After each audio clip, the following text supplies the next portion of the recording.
All right, we're in part 2 of nuclear decay.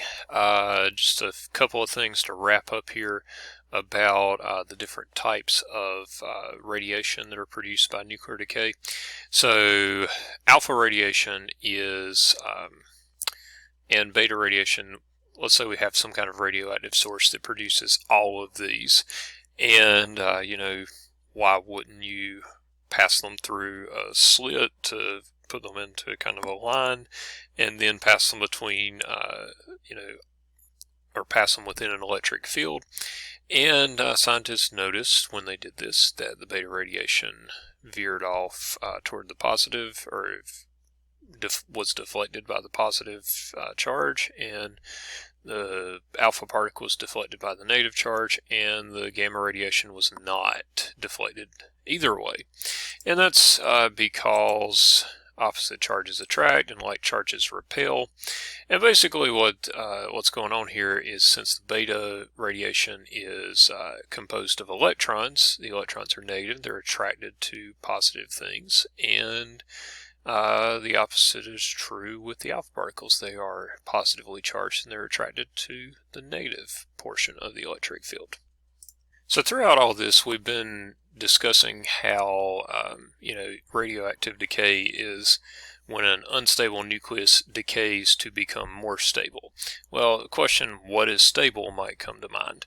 So for small elements, it seems that a ratio, or for smaller nuclei, maybe I should say, it seems like a ratio of about 1 to 1, 1 neutron to 1 proton, is pretty stable. But as we get to the heavier elements, it seems like the ratio of neutrons to protons generally increases. So you can see, 1 to 1 here, and then 1.15, and then 1.28, 1.49. So if these kept following that 1 to 1 ratio, this line shows you where that would be. But for the heavier elements, a larger number of neutrons is needed. Now, different forms of decay will take place to cause an unstable nucleus to become more stable. So recall that beta decay resulted in the atomic number increasing. So that means if we're on the left side, that means we have too many neutrons and we need the atomic number to increase to move over. So if you had a nucleus that was to the left of the band of stability, then it would probably undergo beta decay. To the right, maybe a positron emission or an electron capture to decrease the number of protons in the nucleus and bring this ratio down. And then alpha decay would take a heavier element and just generally make it lighter. So usually alpha decays are associated with heavier elements becoming lighter. Alright, so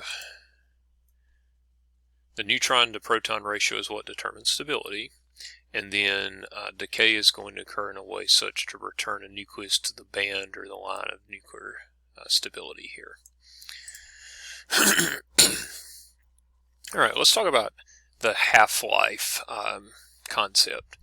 So radioactive decay is kind of odd in that it doesn't occur at a constant rate, in that you don't go from 100 to 50 in 1 second and then 50, or whatever, 1 year, 1,000 years, whatever the half-life is.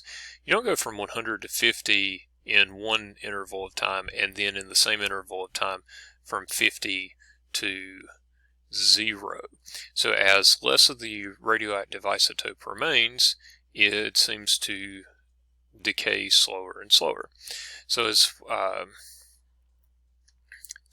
1 half-life passes, half of the substance decays into another substance, and then as another half-life passes, half of the 50% remaining decomposes, and that leaves us with 25%, and it keeps going like that. So 12.5%, 6.25, and so on. So the half-life is the amount of time it takes for half of, I'll go ahead and skip over here. Half-life is the time required for half of the atoms of a radioactive nuclide to decay. And more stable nuclides decay slowly, and less stable nuclides decay more quickly. There's an equation that describes that. Most of the problems you'll get are not going to require you to use the equation. Usually you can solve them conceptually if you just understand that a half-life is the amount of time it takes for half to decay. But it is here, and in AP Chemistry we put this into more use, and we also discuss how the half-life concept relates to nuclear decay being a first-order process. We investigate second-order processes a little bit as well. So if you do desire to use the equation, it's here, and the variables are defined here. All right, so here's some sample half-lives, and also the type of radiation emitted by these different things, and we could study on this for a while, but you can see the uranium-238 is probably one of the most stable because of how long its half-life is, whereas like the thorium-234, which is produced by the alpha decay of the uranium-238, its half-life is only 24.1 days. It's quite radioactive, and then it decays into something else. In fact, we can go through the decay series of uranium, and some of these steps, here's an alpha decay, here's a beta, another beta, an alpha, and so on. Some of them take a long time for a half-life. Some of them take a very short period of time for a half-life. And then eventually you get down to the stable isotope, which is lead-206, from which there is no further decay. Right. Transmutation is a term that can be used to describe these processes, and also a couple more that we're going to talk about. But that's the change in the identity of a nucleus as a result of the change of its number of protons. And that's going to take place as a result of a nuclear reaction. So that's a reaction that affects the nucleus of an atom. And in nuclear reactions, small amounts of mass are converted to large amounts of energy. And then when you balance nuclear reactions, as we've already seen, the total atomic numbers and mass numbers must be equal on both sides, left and the right, of the arrow or equals symbol. Okay, that mass change is known as the mass defect. And this equation, E equals mc squared, you see that associated with Einstein, but very frequently do people actually talk about what it means. As these nuclear reactions take place, even though the total atomic numbers and mass numbers are equal on both sides, there's actually a very tiny change in mass, a decrease in mass, as energy is released by those nuclear processes. And that decrease in mass is called the mass defect. And it only takes a tiny amount of mass to make a lot of energy, because the speed of light is like 300 million meters per second. So when you multiply a small amount of mass in kilograms times a very large speed of light squared, it only takes a little bit of mass. That is one of the things about nuclear energy that makes it more environmentally friendly, is that it uses a much smaller amount of fuel to release the same amount of energy compared to, say, any other fossil fuel. The downsides, especially to nuclear fission processes, are that they have radioactive byproducts. So nuclear fission is when a heavy nucleus is split into two smaller nuclei, and it's used as a power source to heat water, which produces steam, which turns a turbine and produces electricity, which is easily transmitted to our homes and businesses. I've put a picture of the Sharon Harris nuclear power plant in here, and you can even see the power lines kind of going by there, and probably leaving a station and going out for distribution. And here's an example of a fission reaction. So a neutron collides with the uranium-235 nucleus and splits it apart into a barium nucleus and a krypton nucleus, and releases a few neutrons as well. And those neutrons are important because if there are other uranium nuclei around, then those neutrons will actually come in and cause the other uranium nuclei to split, and that will lead to a nuclear chain reaction.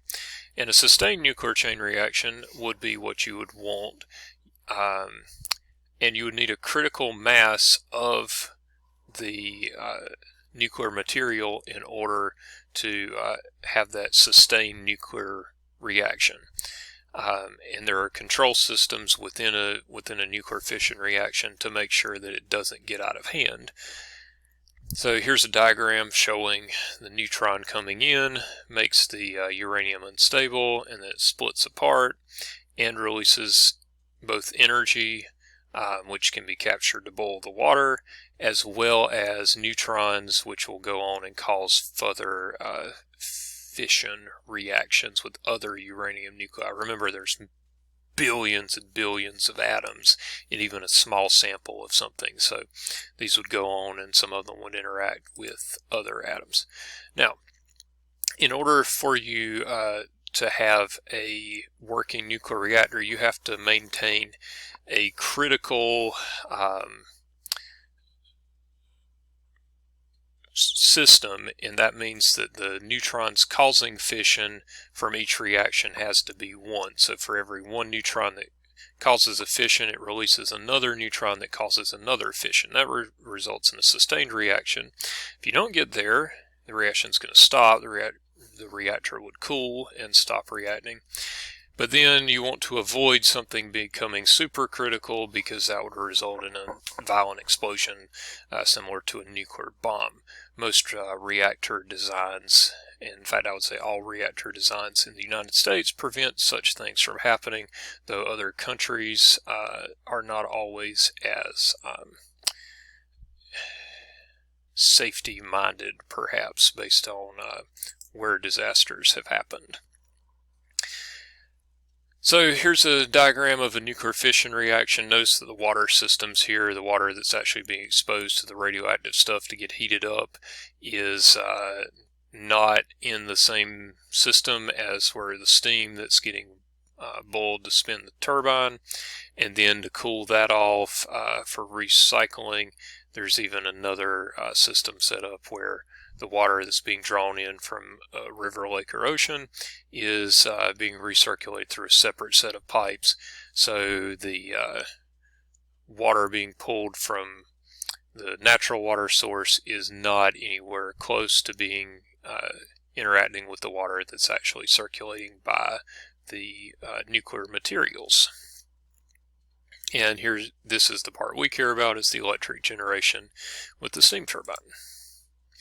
Alright, and the last thing here is nuclear fusion, and that's combining light nuclei to form a heavier nucleus. Releases more energy, generally speaking, than a fission reaction, and also the materials, the hydrogen, helium, and such, are easier to come by. It's a source of energy for the sun, and it could provide all the energy that we really ever need, want, and probably more so.